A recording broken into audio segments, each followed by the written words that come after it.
അങ്ങനെ അത് സംഭവിച്ചിരിക്കുന്നു. കഴിഞ്ഞ വർഷം ഇതുപോലൊരു ഓഗസ്റ്റ് 1-നാണ് 51 കടന്ന് റെക്കോർഡ് അടിച്ചത്.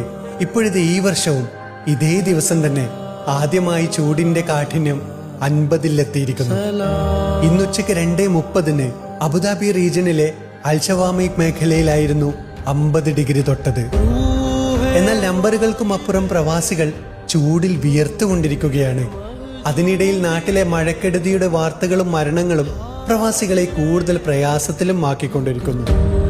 നാട്ടിലെ കാര്യങ്ങൾ വീട്ടുകാരെയും കൂട്ടുകാരെയും വിളിച്ച് ശ്രദ്ധിക്കണമെന്ന് പറഞ്ഞ് കരുതുന്നതോടൊപ്പം ചൂടിൽ നമ്മൾ സ്വയം മുരുകി തീരാതിരിക്കാൻ ചില മുൻകരുതലുകൾ നമ്മളും നടത്തേണ്ടിയിരിക്കുന്നു. ഗവൺമെന്റ് നിർദ്ദേശിച്ച മിഡ് ഡേ ബ്രേക്ക് സമയത്ത് പുറത്ത് ജോലി ചെയ്യുകയോ മറ്റുള്ളവരെ ജോലി ചെയ്യിക്കുകയോ ചെയ്യാതിരിക്കുക. ആവശ്യത്തിന് വെള്ളം കുടിക്കുക.